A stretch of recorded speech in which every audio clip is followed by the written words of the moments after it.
অথৈ সাগর পাড়ি দিয়ে অবৈধভাবে লিবিয়া থেকে ইতালিতে যাওয়ার চেষ্টা নতুন নয়।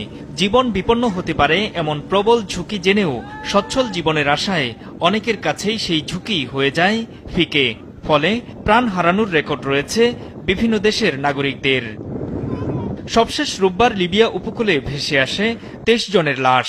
এর মধ্যে 10 জনের পরিচয় শনাক্ত হওয়া গেছে। তারা মাদারীপুরের রাজৈর উপজেলার পশ্চিম সরমঙ্গল, গোবিন্দপুর, সুন্দিকুড়ি, বৌলগ্রামসহ বিভিন্ন এলাকার বাসিন্দা।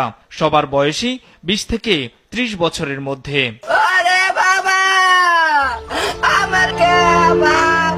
আজ দুপুরে খবর আসে প্রাণ গেছে মাদারীপুরের রাজৈর উপজেলার আবুল বাশার ও তার ভাগ্নে টিটুর। এত সংখ্যক মানুষের মৃত্যুতে গোটা এলাকায় নেমে এসেছে শোকের ছায়া। দালালের বাসায় রাখছে যেখানে গেম দেবে সেই সময় এক করছি। 2 দিন আগে একখানে নিয়েছি। আমার এই কষ্টের সন্তান দালালে বলল যে আপনার ছেলে গেম দিছি 12 ঘন্টা চলছে, মিষ্টির টাকা এবং এমনি বোনাসের টাকায় আপনার গোছাই আমার রেডি করেন। তারপরের দিন রবিবার শুনি যে এই ঘটনা ঘটছে। এই ঘটনায় দালালদের বিচার দাবি করেছেন স্বজন ও এলাকাবাসী। লোভ দিয়ে নিয়ে আবার মার্কে হেলায়। আমরা এর বিচার চাই সরকারের কাছে। আমার ভাগ্নেরা যেভাবে মারছে সেইভাবে আমি তো বিচার চাই সরকারের দ্বারে, আর কিছু চাই না আমি। অবৈধভাবে ইউরোপে পৌঁছে দেওয়ার কথা বলে প্রতিজনের কাছ থেকে দালালরা নিয়ে থাকেন 10 থেকে 15 লাখ টাকা পর্যন্ত। মোট 2 দালালে গেছে 28 লাখ।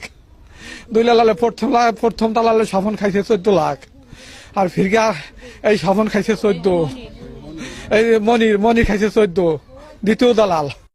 দালালদের বিরুদ্ধে আইনগত ব্যবস্থা নেয়ার আশ্বাস দিয়েছে পুলিশ ও জেলা প্রশাসন।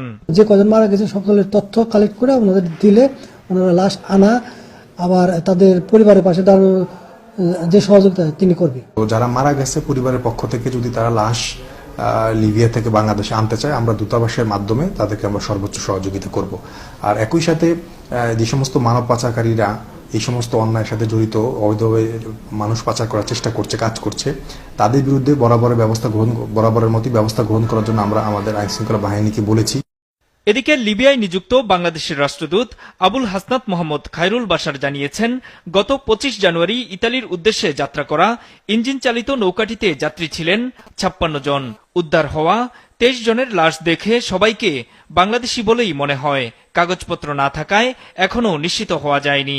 তবে 56 যাত্রীর বাকিদের ভাগ্যে কি